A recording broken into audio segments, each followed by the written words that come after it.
Welcome to today's edition of the African Leadership Group, Nigerian Leadership Series. We really thank God for what He has done. Thank God for bringing us to this particular day. We have a very special guest with us. She's my sister, she's my friend, co-traveler in the bowels of Nigeria, my Aburo and my brother's wife, and a lady with an outstanding sense of humor. She's a proven organizational effectiveness consultant, diversity, equity, and inclusion specialist. So, effectiveness consultant, diversity, equity, and inclusion specialist, certified trainer and leadership coach with over 30 years of leadership and management experience. I didn't know you had that old with 30 years experience, so how old is it? Anyway, we'll get there. She has worked with diverse local and global organizations in the public, private, and development sectors of our economy and across 4 continents, including Anglophone and Francophone West Africa, as well as different regions of Nigeria, such as the Niger Delta, Northeast. And she's fluent in 6 languages, my goodness, 6 languages. She's a member of the Chartered Administration of Bankers, Business and Government Relations Group, and also Aspen Leadership Network, and so on and so forth. She's going to be speaking to us on the role of advocacy, in nation building. How do we ensure that we can make the right noises, we can do the right kinds of advocacy to build our nation? Our speaker is very interested in Nigeria. She's very interested in the development space and very concerned at the rate of our growth or sometimes lack of it. Well, I think our greatest pride and honor is that she's my Aburo's wife, a naughty gentleman called Bolly. Please welcome with me this afternoon our dear Habiba Balogun. Habiba, how are you? Yes, sir. I'm very well, thank you. Yeah, very well. I hope God is not disturbing you. No, he isn't. He wouldn't dare. Not when I'm going to be on a call with you. So that I can know how to deal with him next time, or send my advice to him now. God bless you, my dear. Thank you so much for joining us today. And I'm very glad that we get you. And we're going to be talking about our nation, Nigeria, which I know you are passionate about, not just you, your entire family. You've shared Nigeria's passion, your parents. They served Nigeria in various capacities, especially in the foreign service and in different kinds of advisory roles for this nation. And you come from a long family of very competent, capable, and extremely valuable people to Nigeria. Not just you and your siblings, but your aunties, your uncles. I mean, you could all write the story of Nigeria. So thank you so much for being here. Maybe I should start for the benefits of those who probably are not familiar with even what advocacy is, and so on and so forth. Maybe you could just describe to us, explain to us what really is advocacy. How would you describe advocacy from a national context and a national perspective? Maybe that's where we should start from. Okay. Thank you very much, Pastor Itwa, and God bless you for everything that you're doing. We really value it all. So to answer that question, let me just explain, my journey. So it's kind of, advocacy has become a definition of my life's mission, basically. So we see some things that are wrong in our lives. We see some things we want for ourselves. We see things the way they should be. And how does change happen? The change doesn't happen simply because things should be a certain way. Change happens because some people, sometimes it's an individual, sometimes it's a group, sometimes it's a whole people, take steps to make sure that change happens. So social justice, you can be an advocate for social justice, you can be an advocate for business environment reform, you want a conducive business environment, you can be an advocate for inclusive workplaces, you can be an advocate for, anything that, any cause that you are passionate about. And in the course of my career and the work that I've done, sometimes with clients, so they even paid me to do it. I was very happy about that. I've witnessed firsthand how strategic advocacy can reshape policies, cultures, and nations. So the issue here is strategic advocacy, effective advocacy. What many of us are engaged with and know about is advocacy and activism, but it's not necessarily effective.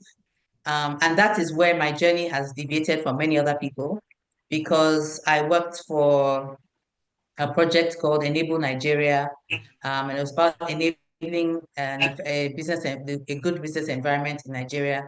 And they took the best practices in strategic and effective advocacy, and we applied it to SMEs, to what they call BMOs, business membership organizations, like associations, cooperatives, any sphere. Just think of any sphere you can think of where people in a certain function or craft or vocation gets together to make life better for all of them. So I've supported them and I've seen advocacy work in that context. I was also involved with Bring Back Our Girls in the Lagos family, along with Aisha Oyebode, and we saw how advocacy closer to social justice activism works, right? The Abuja family does more activism of Bring Back Our Girls, and the Lagos family was doing more advocacy, working with government, right, to make sure that our schools and our school children were safe in Lagos State and demanding for justice for adopted Chibok girls. And then I've led organization culture reforms, implementing anti-harassment policies, fostering respectful workplaces. All of that is advocacy, pushing the UN Global Compact or Women's Empowerment Principles or Sustainable Development Goals. All of that is advocacy. And another client of mine, Nigerian Women Trust Fund, they advocate for gender equity in politics and public service as advocates rather than as activists, right? And they do that because they believe Nigeria cannot thrive when half of its population is sidelined in leadership. So that's what we mean by like the umbrella. But what is advocacy itself? So in Enable, we came up with what we call a 5-step advocacy process. The first one is identify the issue. Step one is research. For your advocacy to be effective, for your advocacy to be strategic, it has to be evidence-based. How will it become evidence-based? You need to do research. You people become advocates because they are frustrated about something or they are angered by something. And they think their own perspective is the reality. But you need to go ahead and do some research to find out if the way you are seeing it is the way it really is. If the causes you assume, the root causes that you assume are responsible for where we are now are truly the root causes. And I'll give you a classic example. You hear of out of school children in an area, you go to the area, you're angry about it, you go to the area and you see there's no school in this local government. So no wonder there are children out of school. So you go ahead, you raise money to build a school, right? Harass people, you engage the government, you get them to get teachers, everything, right? You might even do a school feeding program. You go there and you open your school, the children still don't resume at school. They still don't attend. And then you're saying, why? And then you go and talk to the community. Then you go and talk to the parents. Then you go and talk to the traditional rulers or the religious leaders. And you find out that the real reason you have the out-of-school children in that particular area is because the parents need their children to help them in their farms. So the solution was not to build a new school. The solution was adjust the timing of school so that the children could come after, to go to their farm first and then come to school after. Perhaps provide some transportation. Those were the real root causes of the out-of-school children. So with strategic and effective advocacy, step one is, even if you think you understand the problem, you must go and research and make sure it is evidence-based. The other reason it's really important for you to do that, so that you are tackling the right problem, is so that when you're advocating to policymakers, resources are not finite, are not infinite, right? So there's money, and there are an unlimited number of things that money can be spent on. For you to convince them to spend their money on your own cause that you are pushing, you have to come with evidence. They are not really interested in emotion or passion. You have to come with evidence and show them, look, I've gone and done my research. This is the situation. This is the issue. This is what the people want. If you do this, this is the results you're going to get. Then your advocacy is more likely to be successful. And that's just step one. And I'll go very quickly through the other steps. There are 5 steps. The second one is, once you've understood the issue very clearly, you then do your goal setting, define clearly what you want to achieve. Is it a bill, or an act or a law? Is it a new practice? Is it I don't know, is it money, right? Somebody to donate? Very clear. What am I advocating for? What does success look like? How will I know I've been successful with this advocacy? What will it look like? So you define very, very clear wins for your advocacy. And you see that we did that. All these examples I gave you, whether it's the Bring Back Our Girls program, Nigeria Women's Trust Fund for women's political participation, and business environment reform, which was have a different tax regime for SMEs, all the goals were clearly defined.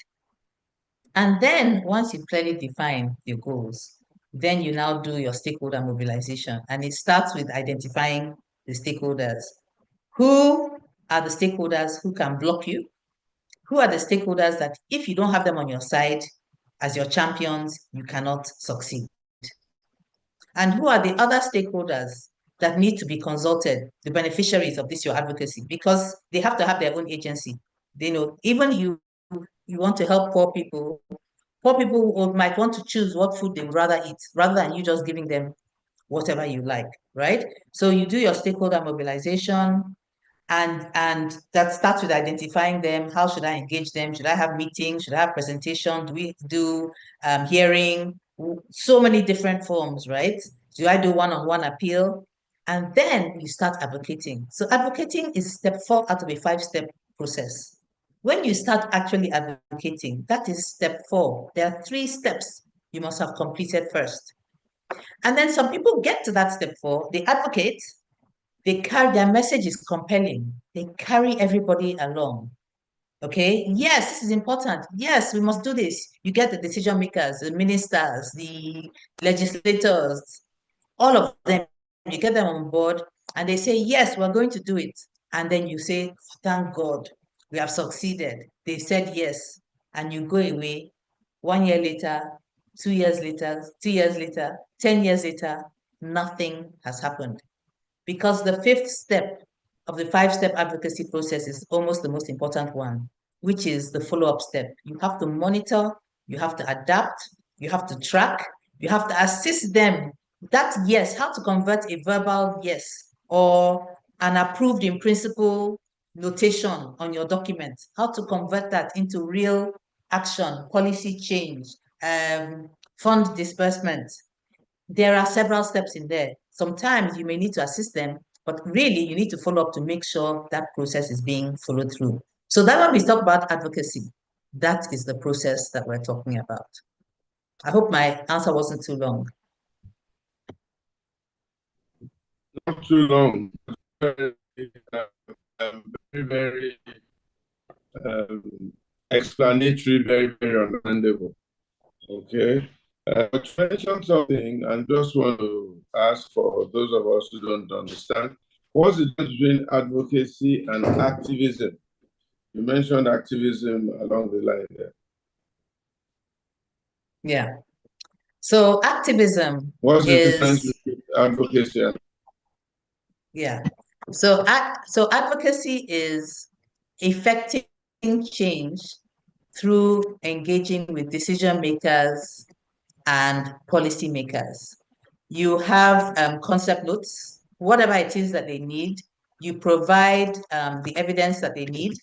In Nigeria, you might even have to provide a solution because sometimes you present a problem to them that they didn't know existed. They agree with you, it's a big problem, but they don't know what to do about it. So you might even have to provide them this is what you can do about it. And then you work with them and they are part of the solution and working collaboratively with the establishment. So that's what we really mean by advocacy. You are influencing decisions within existing systems. You are normally working with institutions. You have to form a body because the establishment doesn't like to work with individuals. They only like to work with groups and bodies. And you might have to lobby, lots of stuff like that. Whereas activism is not working to influence decisions within existing systems by engaging the existing power brokers, okay? It is about challenging existing power structures. So when you hear that word challenging, right, um, naturally it means that you're taking a more adversarial stance.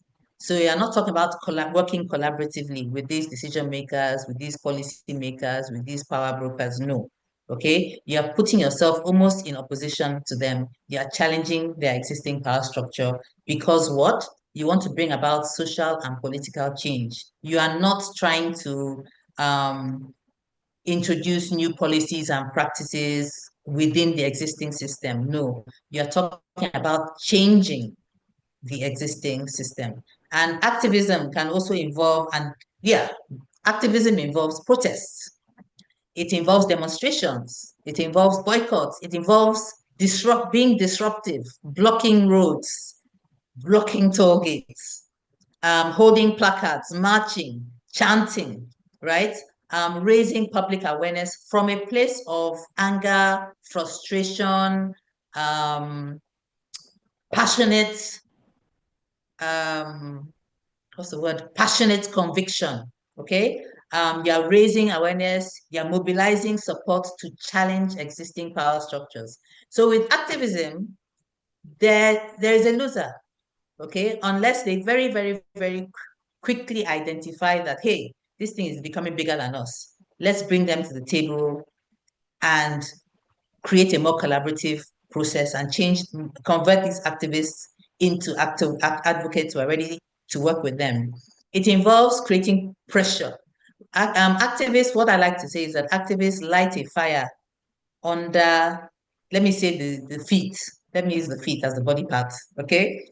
Light a fire under the feet of the people in power, okay? So they are not comfortable. They have to react, okay? It provokes a reaction. Whereas advocates are coming, engaging with you in a collaborative way through channels that you will find acceptable. You're ready to work with them. You're working with the system, you're working within the system, and activism is about working to change the system. Right. Thank you so much. So let me then ask you, what is the state of the Nigerian economy from your own perspective? Where are we at right now? And what's the state of advocacy as a fundamental tool for national development in Nigeria? Is it in infancy? Is it at some maturation? Or is it totally non-existent? And then what do we do about it? So 2 questions. Number one, the state of Nigeria, where are we? Are we doing fine as a nation? Are we doing fantastically well? Everything's okay. All we need to do as advocates is to do a bit of handling and this, or you have a different opinion, blah, blah, blah, and maybe how did we get to wherever we are?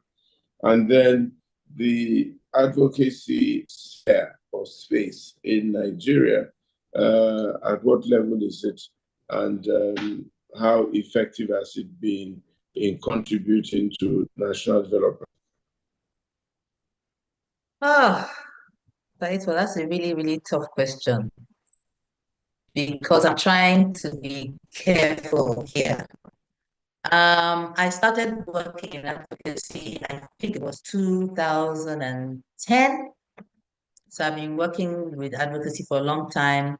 And then when the Chibok abduction happened, that's when I became a social justice activist.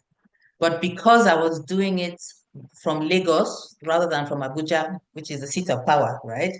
Um, our activism was very much closer to advocacy in Lagos than the activism, the pure activism that you had in Abuja. Although they did try, I have to say, they did try the advocacy route, over the years and with different administrations. It starts with advocacy, and then when they see that, okay, if we don't do the right thing, these people are going to shame us and make us look bad, then the relationship becomes adversarial. So I've been working with advocacy for a long time. Advocacy works. And if you think about all the business associations now and how closely they work with government or how closely government consults them, think about whether it's Chartered Institute of Bankers, whether it's the Association of Carpenters, whether it's a fertilizer manufacturers and suppliers association, even the gender movement, okay, the gender equity movement, movement against traditional harmful practices. There was a lot of advocacy that led to the enactment of the Violence Against Persons Prohibition Law, for example. Okay, and these things have been going on for 20 years. People learned how to advocate properly. They learned how to, and we had a huge civil society ecosystem that knew how to do the work. So we even had NASBA. I don't know how many of you are familiar with NASBA. NASBA was like an intervention unit set up by the NESG, Nigerian Economic Summit Group.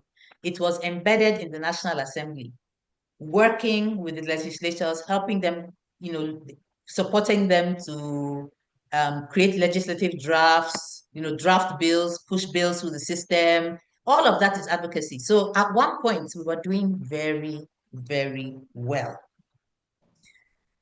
Ah,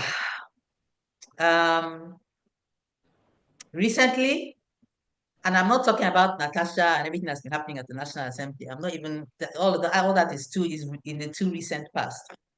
Recently, there has been a rollback.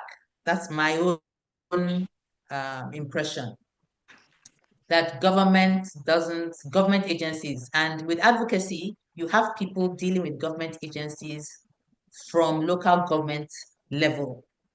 A lot of advocacy going on at various state levels.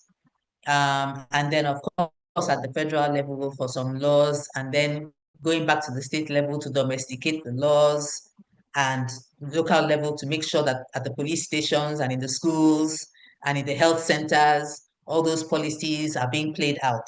Okay, so there's a huge ecosystem that grew up over the last 20 years. They really understand what advocacy is. And we did have some activism going on that brought government to the table and realizing we have to do something. And then they were ready to work with the advocates on the solution. But it was the activists that made them ready to work with the advocates on the solution. I have to say, recently, I have felt that there's a bit of a rollback. That government, it's an impression. I can't say it's evidence-based. I'd love to hear some thoughts from some of you here. But I get the impression that government feels, we don't really need to work with these people anymore. They have their most of the legislators have special assistants, policy advisors, media units, and so on that can do a lot of the work that the advocates used to help them do before. So there has been a lot of development, even in terms of the capacity and the competence of our policymakers, if we're talking about National Assembly. At the state assembly level, I can't speak too much to that because I haven't been engaging with them too much. But I can tell you that in Lagos State, I can talk about Lagos State, they're very, very open to advocacy visits. And they tend to be quite responsive. And I've heard about other states like Ekiti State. I've heard about recently some state, Kwara states doing some stuff. Not so much in the north. Kaduna State, you'll be surprised to hear, very, very open to advocacy. States like Kano and Zamfara, it depends on what you're advocating on. Okay, so if you are touching on religious matters or deep traditional cultural matters, they might be less receptive, right? Whereas in some other constituencies, they are receptive whether they're going to agree with you or not. But I feel that there's been a bit of a rollback. And I haven't even mentioned the East, the Southeast, right? South is quite open. Southeast tend to be quite entrenched. They are traditional, they hold very tightly to their traditional cultural norms, let me just put it that way, and are not welcoming or inclined to be welcoming for people who are coming with these modern attitudes. So I mean, what I'm sharing is what I've heard from advocates on the ground. I'm not sharing my own opinion. And obviously, I haven't spoken with advocates from the 36 states of Nigeria and Abuja. Um, but I have a sense it's rolled back. The advocacy we've had over the last 20 years has brought us to the point we are now. You know, in Nigeria, we tend to complain a lot about things that are wrong. I do too. But I tend to complain a lot more about what's happening at the local government level, and I write them letters. Okay. And when you write letters at the local government level or the state government level, you tend to get a response. So you can actually advocate successfully at that level. So there's been a lot of progress and development, I feel, in Nigeria over the last 20 years in terms of engagement, stakeholder engagement, interaction, the willingness of government to listen to the people, and the understanding that the citizens have that they have to engage government where they have demands or where they're not happy about the way things are. But I feel right now it is threatened. I don't know if any of the audience here can throw more light on that, but I have to do, as you said, step one is research, right? I really identify the issue and find out how broad-based the issue is. But I feel there's a bit of a rollback, and the establishment does not want to be challenged, even if you are challenging them in a collaborative way, as opposed to in an adversarial way. So I don't know whether I answered your question, but those are my thoughts right now. Well, you answered the second part. I'm not sure you answered the first. And the first part really was, what is your own understanding of the state of our nation at this point in time? How did we get there? So if you want to take a bite at that, or if you want to pass, I don't know. Okay. Yeah. I think the state of our nation right now, economics aside, okay, because we all know, I don't have to talk about the economics. We all know that we're in dire economic states, right? Cost of living is, for young people, they just can't cope right now. For people in my own socioeconomic group, um, costs are just exorbitantly high, and people are having to make trade-offs and really sacrifice when they had thought the sacrifices of school, they've gone beyond the sacrifices of paying school fees and so on. Okay, so in terms of economics, it's really, really, really tough. And we could say that that there was some advocacy made about the way certain policies should be rolled out, and they were ignored. Are you sure? Yeah. Yes, sir. Well, I'll come one day. Yes, sir. Okay, I can hear some voices in the background. Yeah. So we could say that advocacy about the way certain economic policies were rolled out was ignored, and we're living with the results now. Okay, so but economics aside, in terms of policy laws, policies, and so on, right? The building blocks for a good society. I feel that we are in a much better place in Nigeria today than we've been for a very, very, very long time. So all the policies and procedures and the obnoxious laws have been mostly been removed from the books. Other laws that need to be changed and improved are being revised and all the rest. So I think we're in a good place from that point of view. However, we're in a worse place as far as I'm concerned when it comes to enforcement of the law. I know that in the past, government really wouldn't enforce by themselves. But if a citizen had the means to pursue a case, okay, in general, you could, and the law is on your side and all the rest of it. In general, that you could.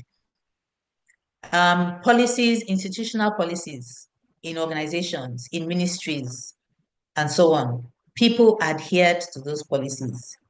And now I can bring in what has been happening recently, because the adherence, the almost like disregard or the feeling that we are above the law, that sense is returning. That sense that we used to have under military rule, that if I'm wearing an army uniform, I can drive one way, I can do whatever I want, and there's nothing you can do. We have that sense that now from the political class, right? And from the, I don't want to call them elite, okay, but people who are very, very, very rich, okay, supported by the political class, that we are above the law.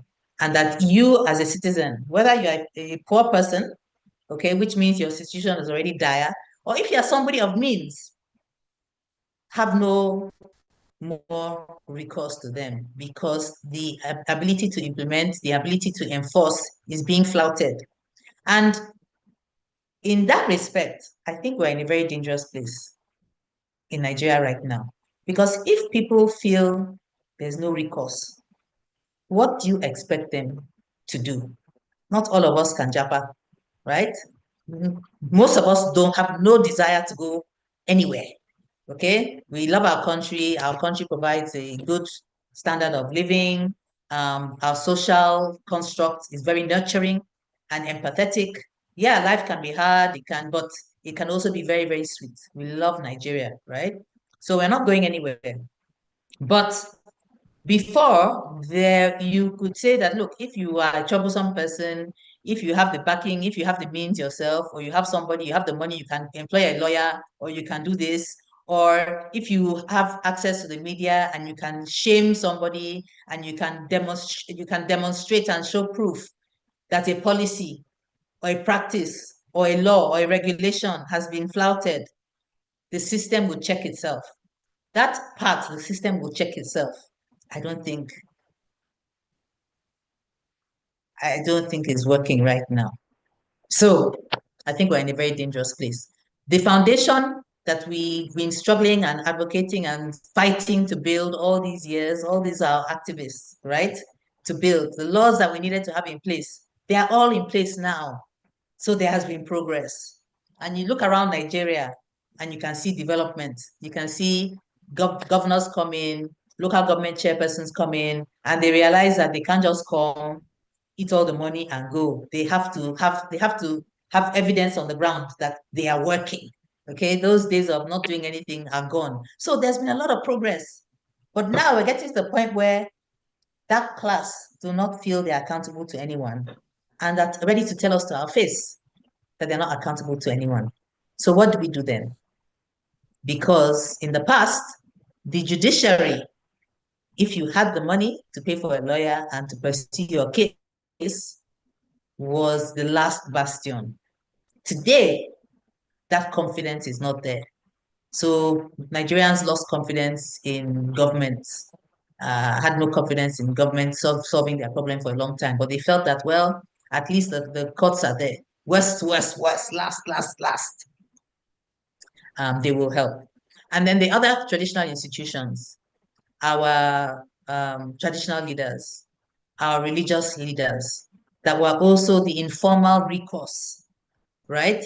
I can't go to the courts. I don't have connections, but at least I can go to my traditional ruler. At least I can go to my religious leader, right? They too, let me start with traditional rulers. We're seeing trends that are kind of disempowering them, that they might have to be looking after themselves rather than, they have to be careful about their own security rather, not to mention the security of their constituents. The religious leaders as well. People go to them and they're expecting them to say, yes, right is right, wrong is wrong. This is what it says in the Bible. This is what it says in the Quran. Okay? Um, they're not getting that either. And I'm not saying that they're not courageous, but I don't know. The state has all the levers of power at its disposal. What recourse do we have now? Whether you're poor, which meant you didn't have any, or you're wealthy, you're well-to-do, what recourse do you have now? Who can answer that question? Habiba will answer the question. How did we get here to a state where we now have people in authority, let me use that word, who feel that they are not accountable? How do we get here where the people are now feeling almost helpless and powerless? How did we get here where we say that the judiciary is not responding? And what role can advocacy play, if any, to get us back to where we should be? And how effective do you think that can be, quite frankly? Yeah. Okay, so this is where the power of advocacy comes to play. But advocacy is not a one-person game. One person can be an activist. Remember the Arab Spring? It was one person pouring petrol over himself and lighting himself on fire that became the trigger, right, for what happened, what kicked off with the Arab Spring. But with advocacy, it's not one person, okay? Numbers are required. What is required is citizen action in a nutshell. And it is required from an individual standpoint first. So you have to be able to advocate for yourself. If you pay taxes where you live and your road is not okay, the waste collection is not being done, the local school is not safe, the police station is not equipped, and all that stuff. I hope you can still hear me. I just saw a message. We can hear you. I can. Okay, yeah, okay. So if you are not able to advocate for yourself, to stand up for yourself, those of us on this platform who are well educated, who are self-employed or well paid in our employment, if we don't have power, we have influence. If you are not able to advocate for yourself and solve a problem on your street, there's no citizen action. If you are part of a church or a mosque or a body or any other group, right? And there's an issue that group has. If you're a member of an industry, you're a member of Manufacturers Association of Nigeria, you're a member of NECA, and you can't on your own go and advocate for the things that are affecting you and putting the system under pressure in a collaborative way, right? Working within the system. Then how do you expect society to change? So it really requires citizen action, and we have a lot of organizations. I mean, Yemi Adamolekun of Enough is Enough Nigeria and we've been working together over 10 years now, okay? They've spelt it all out, what you can do, how you can do it, who you need to call, all the processes and systems for you to advocate for yourself and for your society. They're all spelled out. So that's the first thing. The second one is vote wisely. I know many people, and I'm not making a judgment about whether our president is a good president or a terrible president, or his opposition will be better. I'm not saying anything like that. What I'm saying is that when you're placing your votes, are you voting only for the person you think that can win? Or are you voting for the candidates that you think that will be good for yourself and for your society? Enlightened self-interest. Okay? Because if you vote for somebody who might be good for you but won't be good for your society, eventually as the society crumbles around you, you too, you will be completely exposed. And that's how we have situations, certain parts of the country, they are ungovernable right now. The police cannot regulate that place. They cannot keep the citizens safe. They cannot even keep their own families safe within those environments. So you have to vote wisely and you have to care about who's representing you. And if you have a representative who doesn't have a clue, and we're talking about at local government level or at ward level, right? Because that is where it's affecting your life. Okay, state level as well, yeah. But even start at local government level. If they don't have a clue, but you do, why don't you go there and offer your services to them? Let me help you. You don't have to pay me. Okay, let me show you how to do this. This is what is going on. Or simply just put them under pressure. We are going to cause trouble for you. I'll call some activists, if you don't do your job. So vote wisely and engage.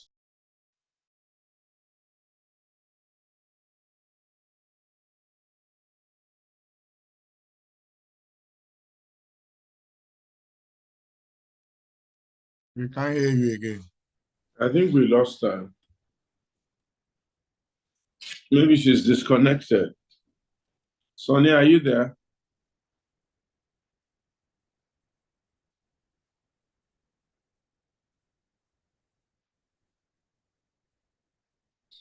Let's just give her a few minutes to try and log back on. Olu, you can please call to confirm that what I have thought is what is going on, and then we will then see what to do. But anyway, she's been talking about advocacy, the challenge of advocacy, the difficulties in advocating, and all that we've been through. And what I really wanted to ask her, what I wanted her to land on, is to tell us how effectively or how effective she thinks my advocate. We lost you. What happened? Some people advocated against her. Technology advocated against her.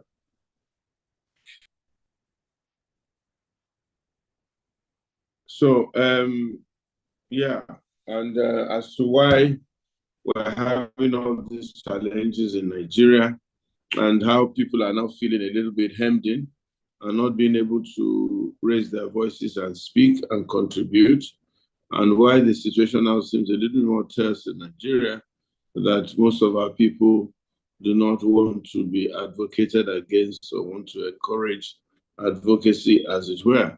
And then she was also talking about the point where it was important that we took our destinies in our own hands and we began to create systems where we can be able to speak. And one of the things she mentioned was that we should vote wisely. We should vote wisely. When you have that vote, you need to decide where you're going to cast your vote. So most of the time in Nigeria, we vote for what will benefit us and not what will benefit common good or society. And therefore, when the effects start to happen, we tend to feel a little bit low. So Habiba, I've been holding forth for you and advocating for you. Soon come back, you soon come back. Thank you. You know what? When I knew the state of the country was not in a good place was when, for the first time in over 20 years, everywhere I went, every professional forum I went to, people were talking about village people. The village people have struck again. The village people have struck again. I hadn't been hearing about, I heard about village people when I was young. I hadn't been hearing about village people for 20 years. And all of a sudden, people are talking about the village people now. Why? They're telling you that they feel helpless, completely helpless. So who have they identified as the cause? The village people. So as I was saying, you have to engage with the system at the lowest level, not at the highest level. It's at the lowest level. And that is where we have greater levers and greater influence, right?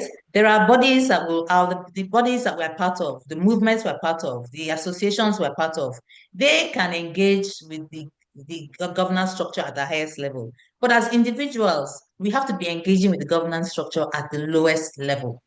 So if we did a poll now, and I asked how many of you have ever been to your local government office in the last 10, 15, 20 years, how many of you will say yes, that you have been there? And they're responsible for primary education. They're responsible for your local policing. They're responsible for your streets, the state of your roads. They're responsible for your waste collection. They're responsible for so many things, for your parking. They're responsible for the behavior of the Road Transport Workers Association, your touts, the Agberos, and so on the road. They're responsible for all of those things. How many and noise pollution, they're responsible for that. How many of you have been in the last 20 years? How many of you have ever been to local governments, your own local government office outside your NYSC community development days? So we've abdicated our responsibility, even to ourselves. So, okay, I don't want to do it by myself, and I cannot be on the street, okay? And I don't have time to be advocating. You can join a movement and support them. You can join an organization and support them financially if you cannot support them strategically, if you cannot support them in other ways. You can at least fund them because advocacy costs money. So right now, a group of people are talking about writing to their representatives and printing the letters and delivering the letters to their doorstep. That is going to cost a lot of money. Okay, so if you are not ready to put yourself out there, you can put your money out there. So join a movement, join a cause. Use your profession. Most of us here are part of a professional association. If you are lawyers, you're probably you have, right, part of NBA, but you might not be active. There are other associations that lawyers are. You can do your pro bono cases. You can become active in the smaller targeted groups within your professional association. You can use your media access. You can use your followership if you have a lot of followership on social media. Okay, you can use your power as a CEO to effect change within your own system. Let other people see that change. It's attractive to them, and they want to replicate that change. And most importantly, you can hold your leaders accountable, even if they don't answer you. The fact that you keep on hammering at them just to shut you up, they will say, let's do something about this. So if they are your friends, the leaders, the decision makers, the policy makers, they're your friends, they're your classmates, okay? You are a part of the same clubs and things like that, you have access. You can hold them accountable in a very small way or in a large way. In a small way, you can go up to them and say, wow, now, wow, I see what's happening. What are you guys doing about it? In a very friendly way. By the time enough people ask them, what are you guys doing about it? They realize, man, we have to do something about this. We have to do something about this. So, citizen action. Somebody asked me recently, what is the difference that I noticed between developed countries and I don't like to use underdeveloped developing countries. I don't like to use that term, but yeah, countries that we feel are not as developed as they are, like ours, that should be better developed than we are. And you know the difference is citizen action at the individual level, at the street level, at the corner, at the 1 square kilometer level, at the local government level, at the ward level. They put whoever is responsible for whatever it is that affects their day-to-day life. They stay on top of them. They call them. They write to them. They visit them. They abuse them. They put them in the newspapers. That, for me, that's the only difference. And of course, every citizen has full access to participate, because I can't be here and talk about advocacy and not talk about women's matters, right? Women are not marginalized, right? So that's the difference. All citizens are able to participate in political life, in economic life, in health, in education, in everything. All citizens' voices matter because they spend money. Nigerian women, we spend a lot of money. We spend a lot of money. Okay, even those of us who might be housewives, okay. Some of us, for many of those housewives, the husbands go and work to make the money and give the wives the money to go and spend the money. We have consumer spending power. How are we using that power? Money is power. Money is power. So we really need to be very strategic and we need to take steps. So for me, that's the difference. As individuals here, look at yourself in the mirror. What am I doing? The least you can do is write a letter. That's the least you can do. If you cannot go out and help somebody, right? You can write a letter or send somebody to help them. If you cannot do that, you can speak about that they need help, right? But you need to do something. Sitting down and complaining and having, talking about the problem with Nigeria in our social context and things like that is not enough. What we are doing here, fantastic, but it's not enough. You will now live here and decide what is one action that I'm going to take after this session that I just attended, moderated by Pastor Igodalu. One action that you're going to take to improve your own situation, the situation of your neighbors, the situation of your immediate community, and if you have the scope, the situation of our society, the situation of Nigeria, the situation of West Africa, the situation of Black Africans, the situation of Black people around the world, the situation of the global South.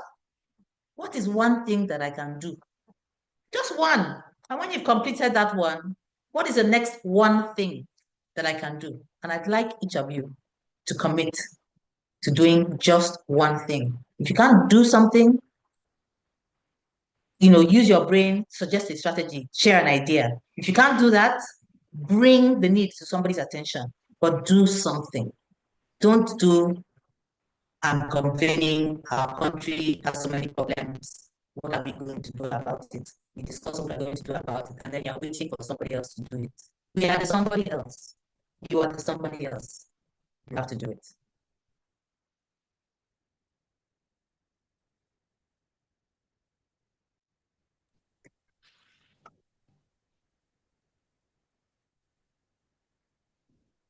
Is she frozen again?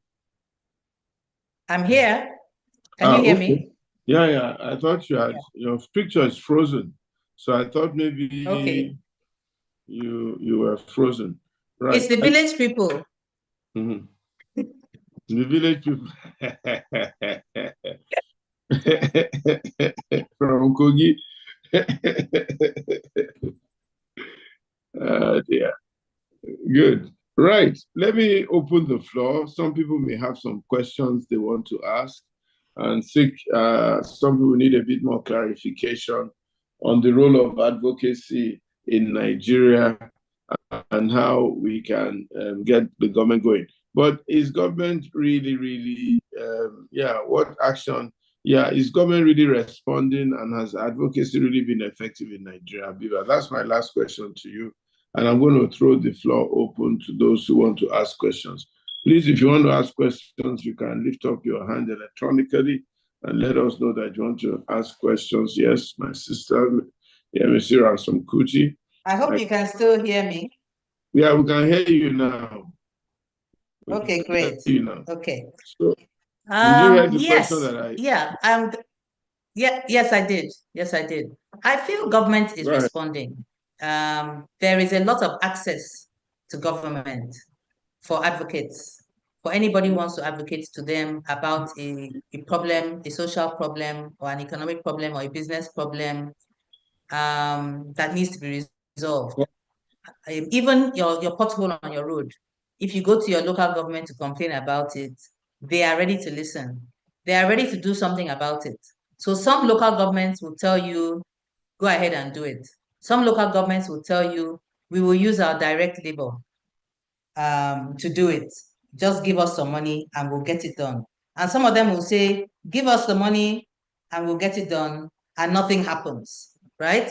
But luckily, that last example are few and far between. More of them are ready to work with the citizens to make things happen, even if they don't have the resources to do them themselves. So government is accessible. I was in the National Assembly all this week, engaging with our representatives on different matters.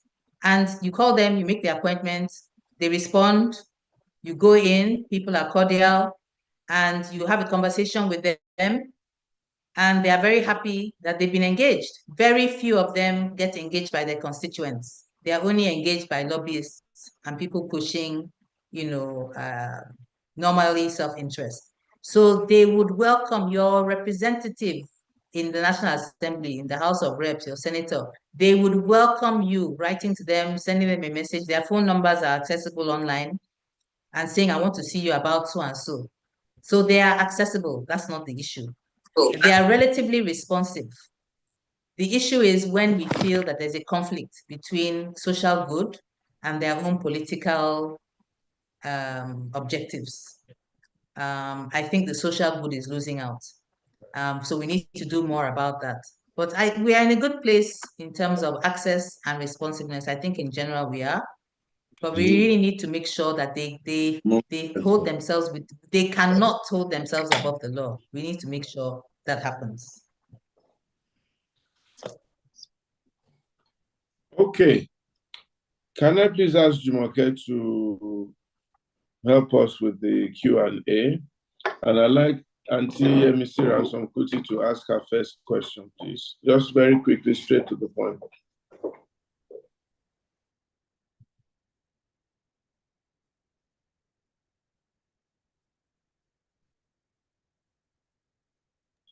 Yemisi Ransom Kuti, are you there? Okay, Funke Awolowo, Pastor Funke Awolowo there. You have a question? I've Please. just been unmuted. Oh, sorry. All right, go ahead then. Hello, Habiba. Hello, good evening. Auntie Yemisi speaking. The presentation you gave was very, very thorough. But unfortunately, I think a lot of citizens want magical solutions. And one of the things that's also worrying me at the moment is that the activists are angry with the advocates because they think the advocates are selling out. They believe that the only way to solve this problem is confrontation and not collaboration, that collaborators are the enemies. So this weakens the rank of those who are trying to create change and allows government officials or other elements to divide them. The other thing I've noticed is that government officials are overwhelmed. When you engage with them in trying to change one thing or the other, they're overwhelmed with the challenge of the work itself. There's so many things to do, and budgetary constraints. And at the great point you made about working at the local government level and communicating with officials, we really have to encourage ourselves that a lot of patience and consistency is needed. And another very important tool is to involve young people, because the politicians are more afraid of young people than they are of the older generation and the academics and the professionals. So involving young people is absolutely critical. And the other thing ALG is doing in collaboration with LIC and other partners like SERAP and Budget is to organize stakeholder engagement meetings at the local government level. This has to be something I think everybody must work towards within their local government to ensure that there's that process of engaging citizens on a regular basis, not just once a year, maybe every quarter to start, or every 2 months, or even monthly, if possible, or more regularly than that. So I want to really congratulate you. You've been singing my song. I've been dancing up and down here. No, I mean, LIC is a fantastic example of exactly what we're talking about in terms of advocacy and the responsiveness of government. Yes. But the other thing I want you to do, the other thing I want you to do, because I don't think many people are really really understand the steps they can take personally. You talked about writing letters, you talked about calling them. I think maybe some documentation, if you can elucidate more on the things that an individual can do to ensure that they're able to engage with the government in a non-confrontational way to achieve results. Because for me, the important thing is whatever you do, you must have a goal in mind. And if you haven't met it, then you wasted your time. So you really, to have those steps on how to get the results that we want at the end of the day, that's what would be a question for me, that I would want you to speak more to that, how the citizens can, because, retiring to your social media platform and ranting okay, maybe you let off steam, but then what next? Has it solved the problem? So Yeah. that's my question. Let me thank you once again for all that you do and all the things that you are going to do, because you are the generation that will really ensure that the advocacy that we have started, because we've done a lot and I think we've made a lot of gains. Unfortunately, many people don't know about it. They hear the media carries more of the confrontation and people shouting at each other. But the things that have happened and we have succeeded in doing, there's not enough publicity of that. So I want to thank you very much, so very much, for being one of our great icons and shining light of your generation. Thank you, Habiba. Thank you so much. Thanks. So, I mean, what I'll just say is two things. So, what you will not take from a vendor or a private sector vendor when you are paying for services, don't take it from government. Government is also a vendor to you. Okay?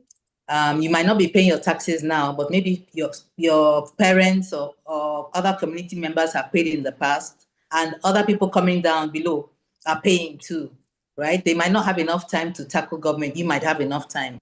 So what the quality of service that you will not accept from the private sector, don't accept that quality from government, any government agency that's providing services to you or is supposed to provide services to you. So that's what I'll ask you to do. But you have to do it in a certain way, because our culture is very strong. And our mindset when it comes to authority and engaging with authority and engaging with age and engaging with administrations is very, very strong. And we saw that play out in the interchange between Dr. Obi Ezekwesili and the senator from Ebonyi State. Courtesy and language, we have to be very careful. We cannot be aggressive. We cannot devolve into insults. And by the way, I'm not saying that that is what Dr. Obi Ezekwesili did. I'm not saying that. I'm just saying that they are looking for any excuse to deny you. So you have to use every method you can. So when you're engaging them, make sure you're engaging them so politely, so professionally, the way you do with police officers when they stop you on the road. You know how they say, they stop you, hello, ma, hello, sir. You say, hello, officer. How are you? Everything going very well, thank you. Happy weekend. Happy weekend to you too. And they say, okay, thank you, you can go. Rather than, what do you want? You haven't a happy weekend. Don't ask me for money. You know, nah. You've fallen into their trap. So as an advocate, as much as it might stick in your craw, right, to talk to somebody in a polite, respectful, and courteous way and diplomatic way when they are clearly doing what they're not supposed to do, you really need to make sure you maintain courtesy and respectful engagement with them. So for me, the benchmark is what I will not accept from a service provider in the private sector, I will not accept it from a service provider in the public sector. I require the same level of service. And that will tell you where to start. So you look around you. What are you unhappy with right now? Who is responsible for it? Let me go and meet them. Let me call them. Tell them to come and see me in my office. Or I'll go and meet them in their office. Oh, they cannot come. Okay, I'll send them an email. Or you want me to send an official letter?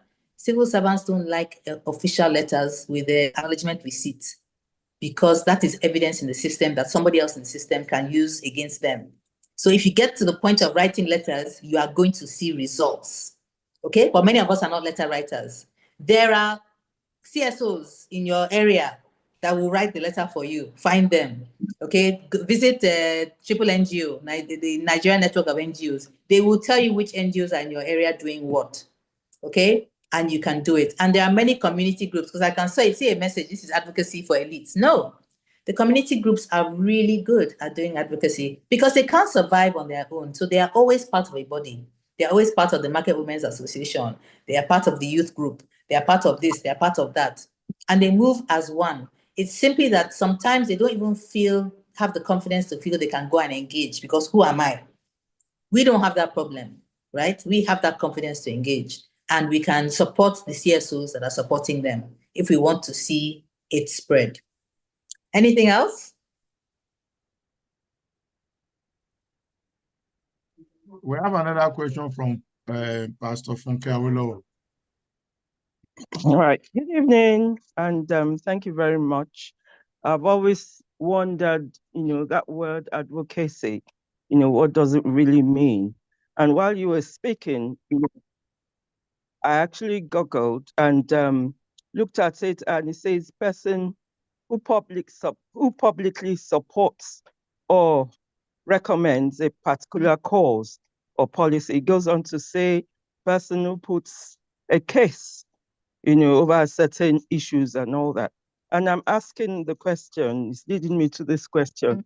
Is it really a position for people who have experience in the legal field? That's number one. Number two, I heard a lot of the things that you said, that you are privy to.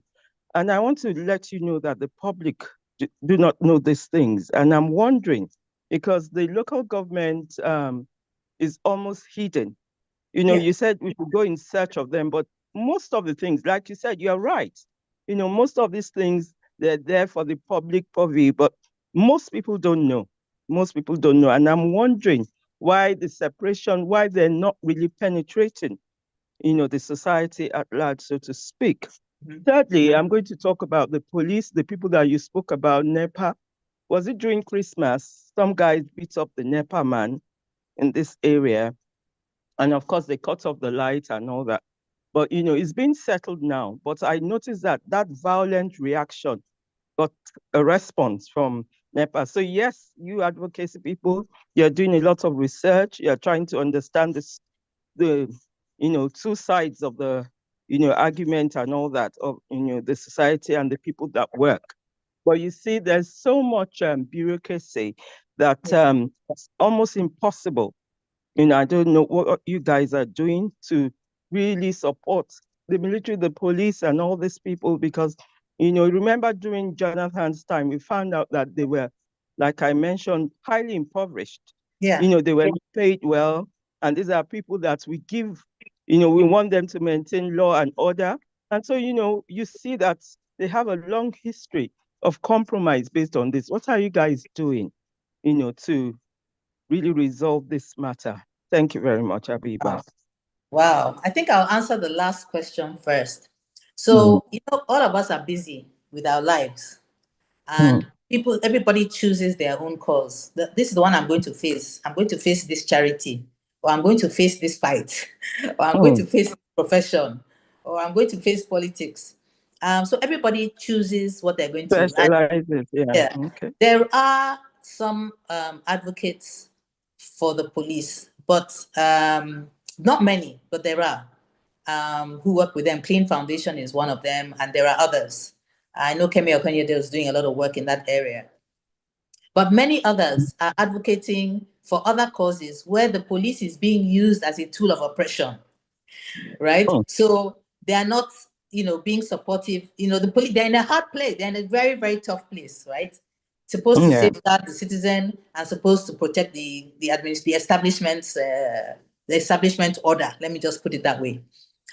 So really, yes, I agree with you. We need to actually join up all the dots. And as civil society organizations, as NGOs, as concerned citizens, concerned professionals, find the platforms where we can get together and say, okay, this is what I'm doing. I'm covering this one. You are covering that one, and so on. Where are the gaps? And, cross-pollinate and share information. About the local government, when it says it's hidden and people don't know what is going on there, it's because the local government was almost impotent for a long time. Now that they are going to start getting their allocations direct, you are going to, the fights have already started. The battle for local government chairperson has already started because money is there, and money that you can deploy yourself. So influence is going to be there and power is going to be there as well. And with that money, with that change, all of a sudden, the local government will become visible. It will no longer be invisible. I assure you that the citizens will say, these people, they are right here, near us. And we know how much money they have because Budget and other organizations like this are publishing the monthly allocation that the local government is getting. What are they doing with that money? We are going to see a change. I think we're going to see a change in that area. But still, I go to local government, nobody writes them, no letter. Nobody writes them any letter apart from CSOs, no citizens. None of the constituencies are supposed, they are actually accountable towards, make demands of them. Even House of Reps and Senators, how many of the constituents come to Abuja and say, I want to see you, I want you to help me with something? Very few. Nobody's making demands of them. They're getting paid. They have offices, they have entourage, they have cars, they have accommodation, all this stuff. To do what? To sit in a chamber and be debating and making laws? That's not that's not all. They are supposed to be representing us and helping us solve our problem, be accessible to us, defending us, fighting for us, not just us as a group, but us as individuals too, who have come to them and say, this is my problem. So we have a lot of work to do. Wow. Well, so, we just have to intimate the people and let them be aware of what they can get of the government of the day. Thank you. Thank you you. very much, Funke. Can we have Professor Mrs. Nika bring?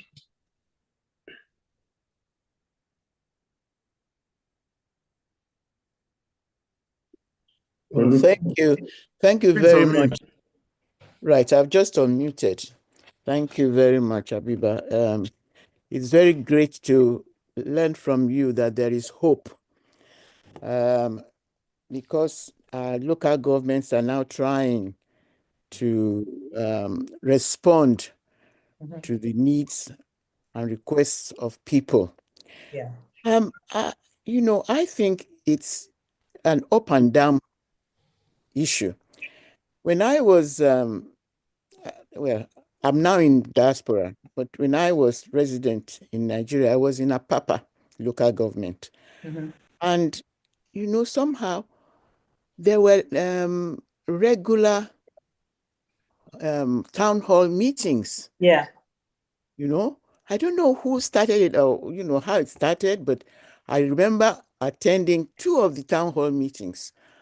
And they were so useful because where I was staying, we had a problem with the Okada people and all that. And I brought that up.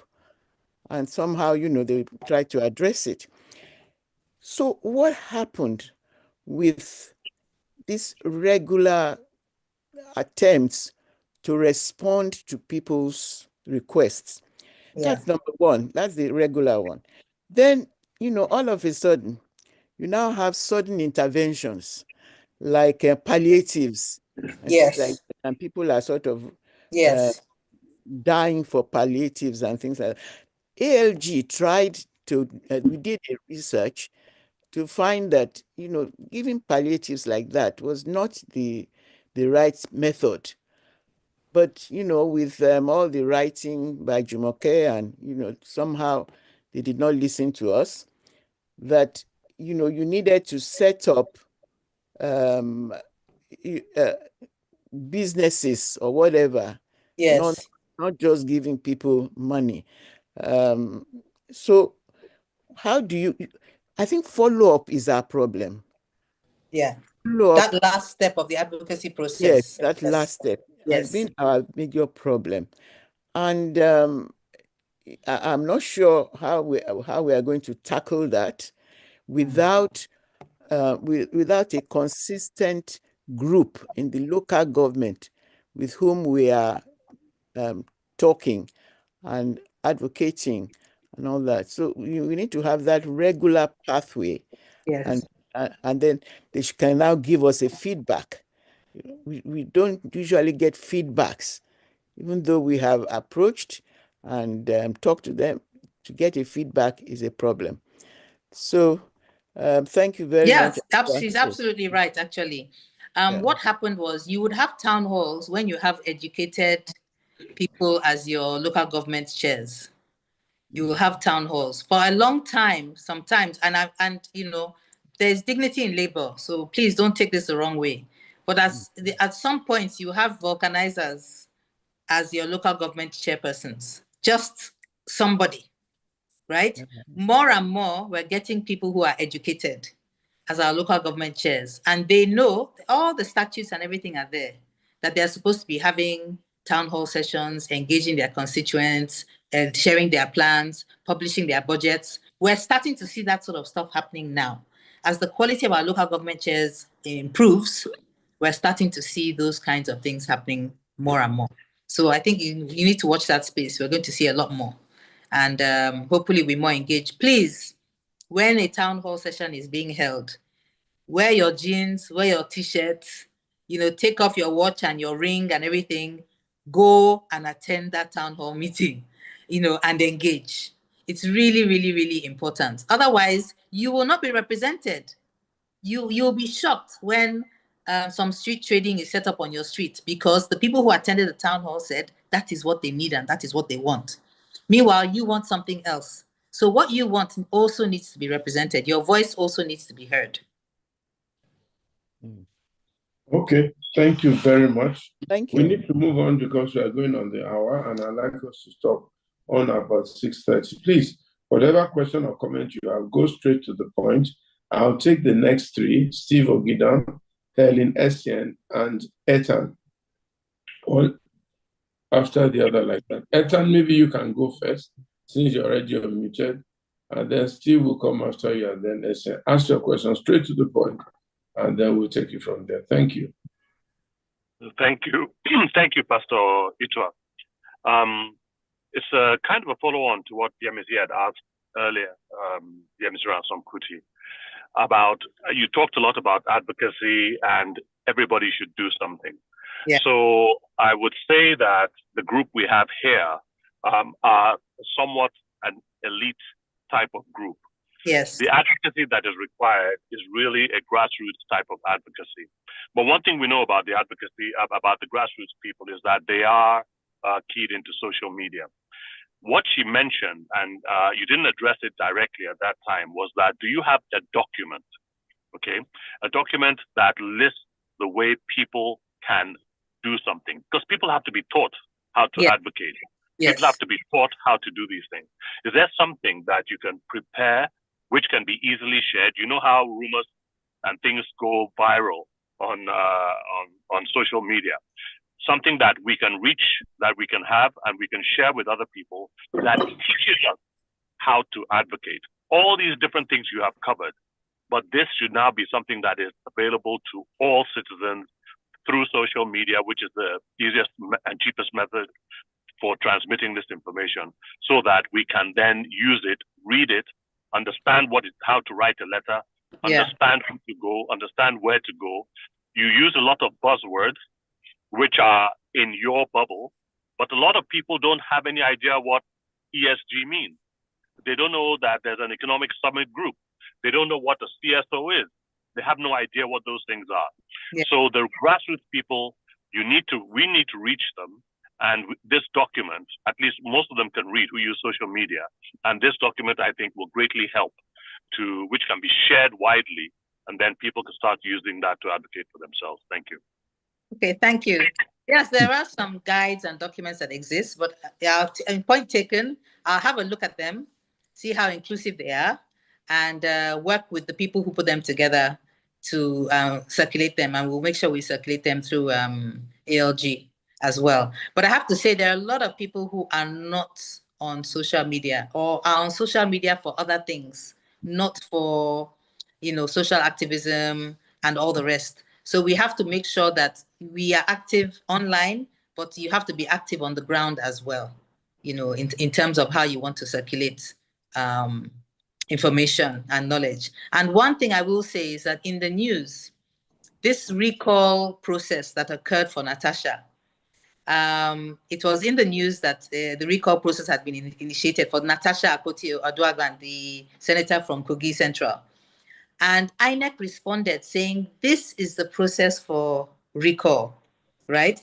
And then the people then came back and rejected the petition. And then they came back and said, okay, they've now met the process for recall. Just having that process in the news for the past 5 to 7 days, I assure you, has educated a lot of people. You are suddenly going to start seeing more constituents threatening, if not following through, to recall their representatives, because they have been educated through this process that has just, pass in front of their eyes. So we can even use crises like this as tools for education. Thank you very much. Thank you, Pastor Itwa, and thank you, Habiba, for the good work you are doing. My question is about the activists, not the advocates. Advocates are doing a good job. But most of the time, these activists deliberately disinform the society because of people sponsoring them. I will give you a specific example. I work extensively in Kaduna, Kano corridor, and there was a time we were engaging with the Miyetti Allah Cattle Breeders Association because of the farmer-header clashes, and we were listening to them to get their side of the story, only for the activists to get into the media and be saying wrong things about these people. And when we investigated, when we researched, we discovered that they said they were paid by their sponsors in America based on the bad news they fly about Nigeria. How do you advocates manage those categories of people in your community? Okay. So, I mean, the first thing I would say is that those are not activists. Those are paid disruptors, disruptive elements. They are saboteurs, basically. They're not activists. What activists do is that there is a gross injustice that they cannot swallow anymore. And they are ready to go up against government and challenge existing power systems to make sure that justice is done. So that is what activists do. So activists are normally on the side of right. So when you see cases like this of clear misinformation, sabotage, propaganda is not part of activism. Activism, you have to be rooted in the truth. So thank you for sharing that. And we need to be alert to all these external forces that are making sure that we cannot, settle, we cannot, have stability, there will be insecurity, there will be discord, so that we cannot develop effectively as a nation. Without that peace and stability, tolerance, understanding, cooperation amongst the different parts of our country, right? We cannot develop. So we need to be alert to all these external forces that are acting against our interests. But those are not the definition of activists.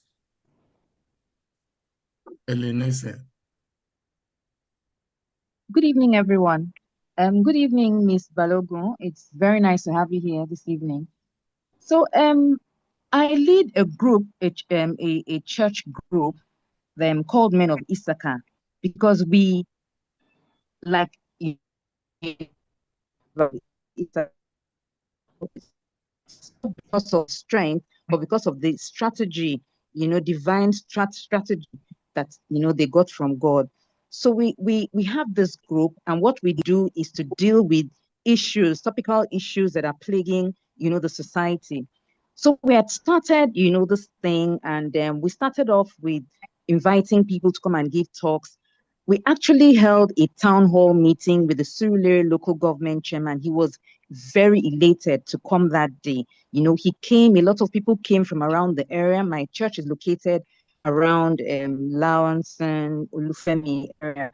A lot of people around that area came for the event, and he explained a lot of things and all that. He was very happy about it, but noticed that it didn't really serve the purpose we wanted, because he used it as an avenue to also do a bit of campaigning. So we decided that maybe going the town hall meeting route wasn't really what we should do. So we decided to re-strategize. So what we're doing now is, we're trying to do advocacy. Yeah. But intelligent, you were talking about the steps to take, in advocacy. Position paper on food security, and a very rich document. That's the problem on premium.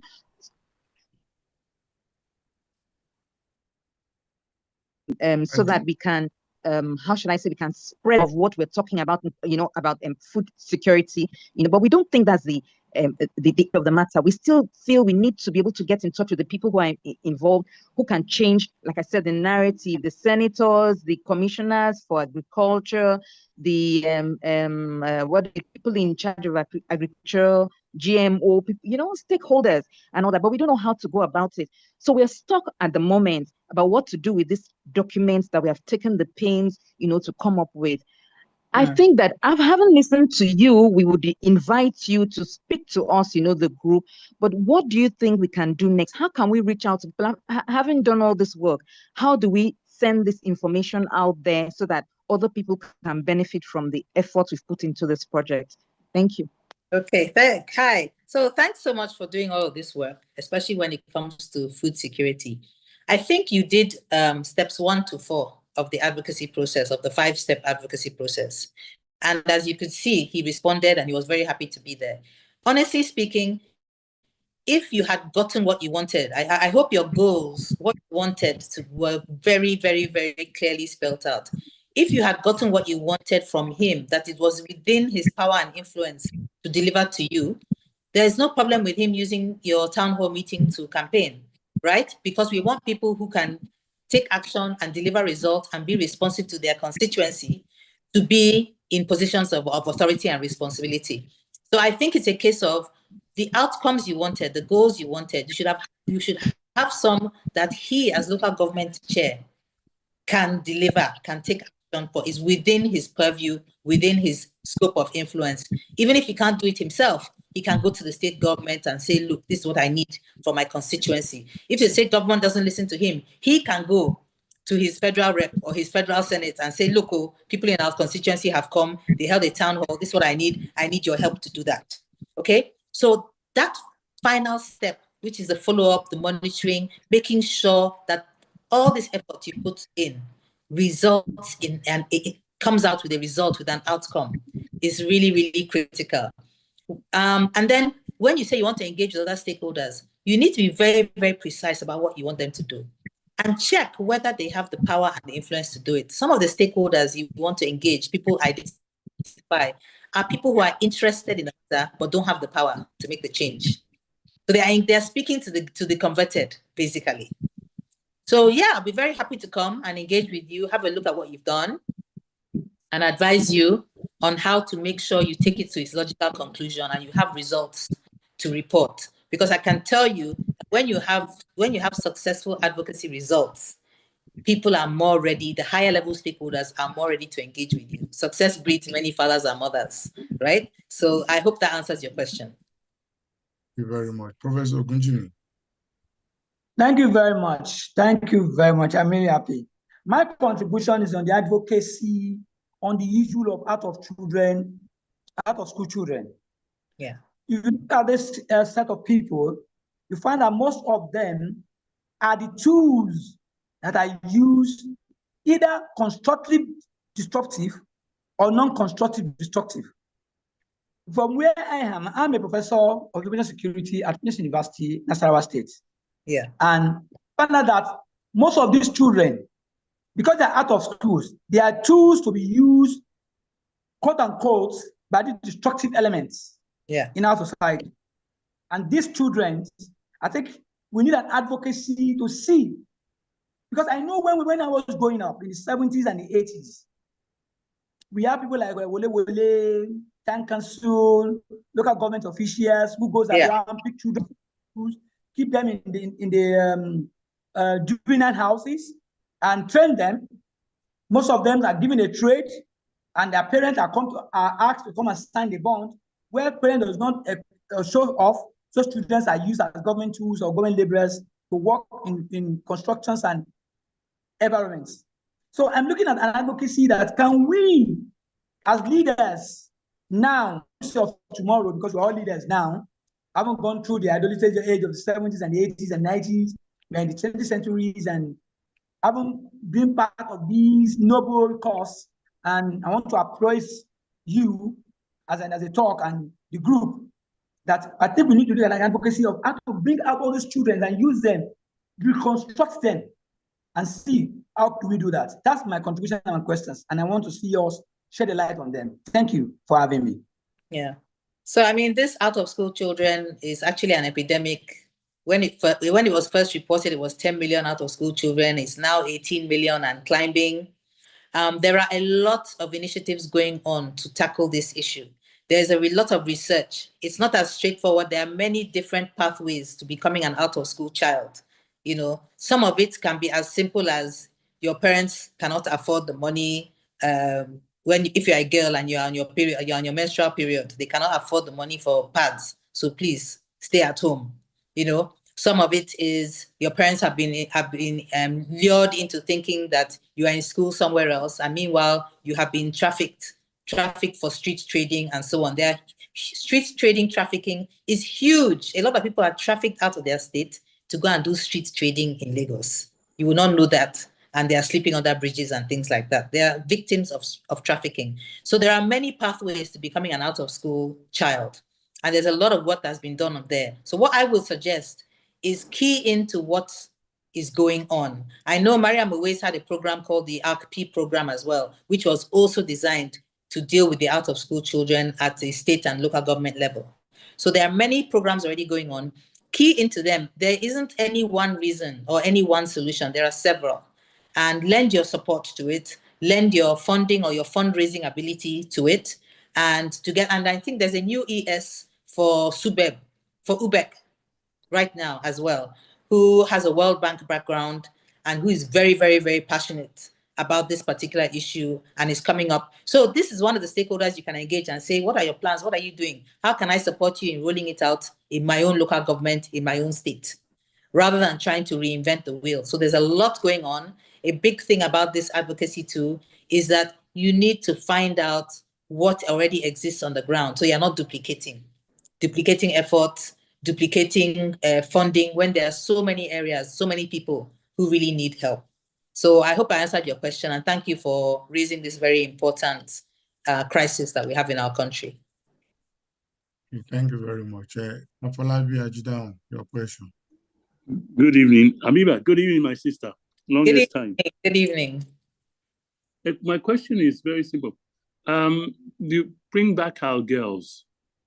What are you doing? You know, this Stockholm syndrome, you know, and the culture of coming back, and then of them, the ones that are coming back pregnant and everything. How are you tackling that? And then how are you tackling the Stockholm syndrome, not only for the girls, but also for the parents and the families? Thank you. Okay. Thank you for raising Bring Back Our Girls. So the Bring Back Our Girls movement is actually a movement to hold government to account, to insist on good governance, to insist that government provides security for its citizens, especially its vulnerable citizens, its children, especially those in government schools who have been abducted. Government should feel a very heavy sense of responsibility and accountability for bringing back these children who are entrusted into government's care by their parents and who are taken away by criminal elements and terrorists. So that's what the Bring Back Our Girls movement is about. It's about forcing government to live up to its responsibility to its citizens. That's the primary objective of the movement. It's not so much to deal with Stockholm syndrome and other things. These children, these girls, they're not children anymore, they're women. They have families who are responsible for them when they were taken. At this point in their lives, they are adults. They have their own agency about what they want to do with their lives. It's not for us at Bring Back Our Girls to decide what is best for them. And we're engaging with those of them who were freed after 3 years. Some of them have graduated now. Some of them are still in university, helping them, you know, express themselves and get agency for themselves and take on the leadership of the activism and the advocacy for their classmates. I think there are different statistics between 78 and 90 girls who are unaccounted for still. And with these girls, want them to take over, they're ready to take on the advocacy for their remaining classmates. Now, when you talk about the Stockholm syndrome, I think what you're talking about is some girls and some women who came back from captivity in Boko Haram captivity and seemed to, some of them wanted to go back, not in large numbers, by the way. I don't think it's a case of Stockholm syndrome. I want you to put yourself in their shoes. Many of them came from very, very poor communities.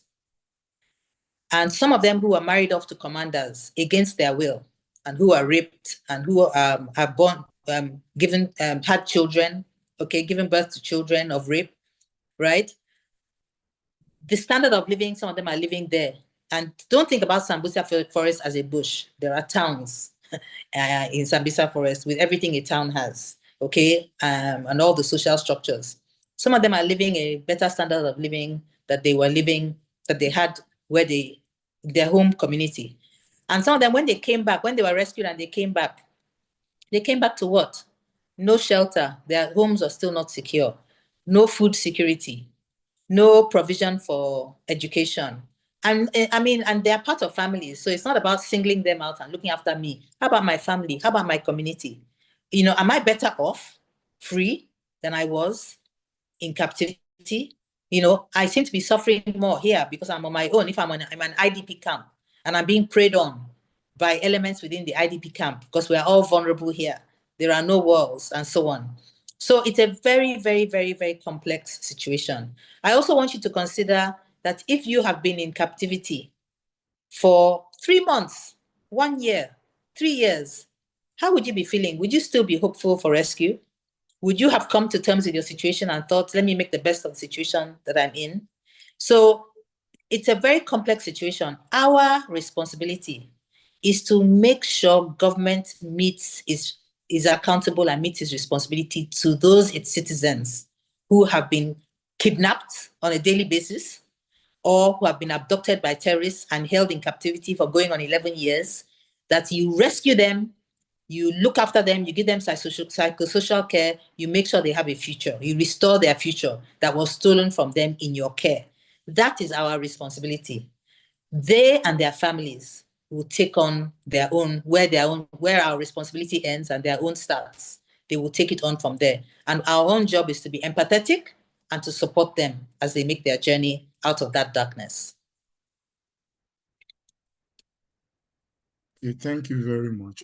We'll take Auntie Yemisi's question, then you start to round up by giving your closing remark. Auntie Yemisi, over to you. Yes, thank you so much for allowing me to speak again.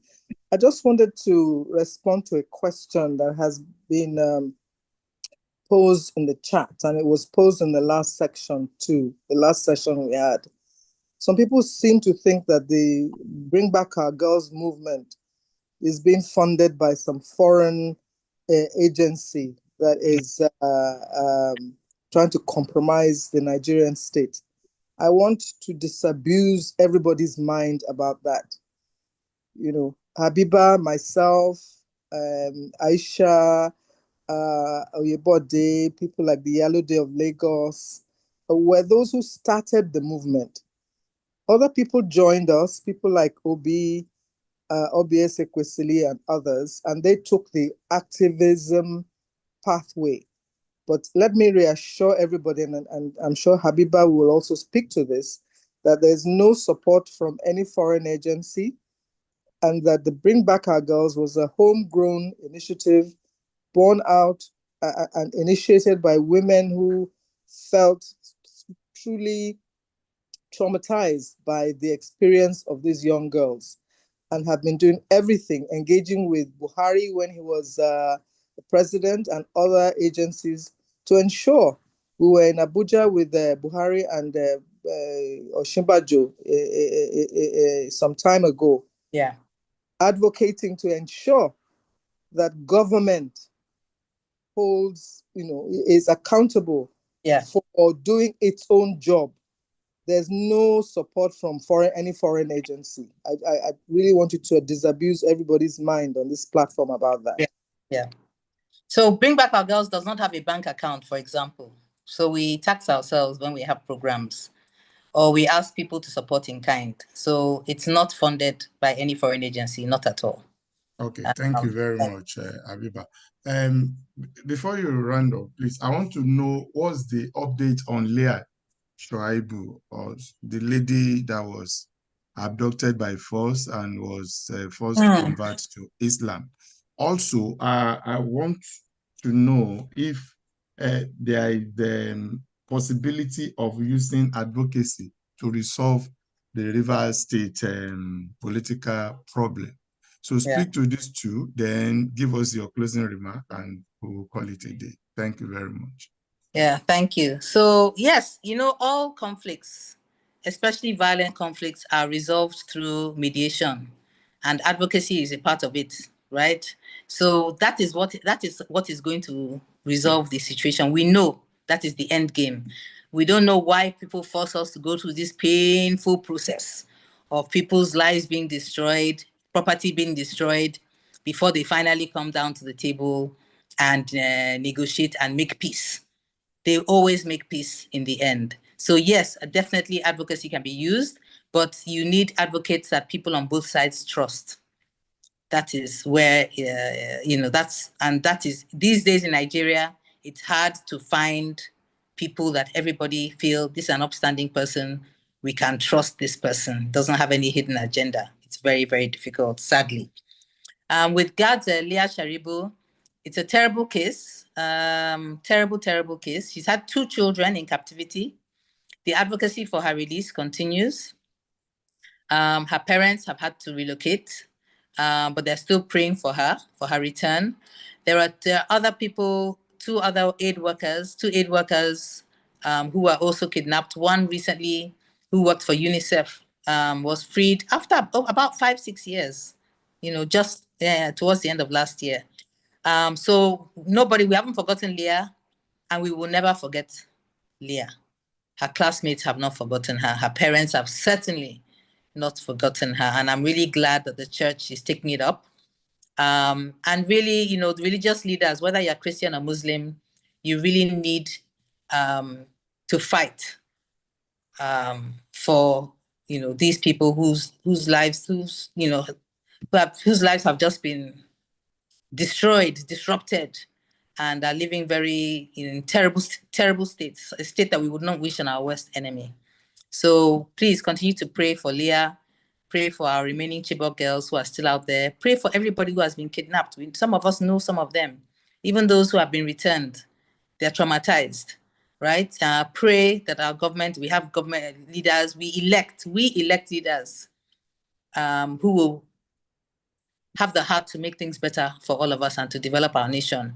And that we don't just look at the federal, we start addressing the leadership on our doorsteps in our communities. And each of us plays our own part in making that change happen. The lives we've created for ourselves and our children, we can create that life for our communities and for our nation as well, if we make the effort. Thank you all very much. I really apologize. I have to leave now. Thank you. Bye-bye. Thank you for taking time to be here this evening. God bless you. So, Pastor Sonny, do you have any comments or any announcement? Not at all. Habiba, I greet you specially. Since you say you have to go, this is Sonny Enibi. Yes. Hi, Sonny. I'm fine. How are you? Nice to see you. I'm sorry I couldn't really engage with you today as I would have loved to, but fair enough. Thank you very much for being on the platform, and we'll catch up. Okay. Yeah. Thank you. Thank you to you all. Thank you very much. Pastor Icho, do you want to give the closing remark? The remark is closed. We have to let Habiba go. Okay. I'm advocating for her to be released. Thank you. Thank you, Pastor Itwa. Thank you. We have brought back Habiba to her husband. That's the bring back ourselves. Finally, you have brought back. Habiba, thank you so much, my dear sister. It's been a very refreshing evening. And a lot of us are much the better of learning about advocacy and activism and things like that. God bless you. Enjoy the rest of your evening and the rest of your weekend. And give Bonnie my love. Thank you so much. Okay. All right.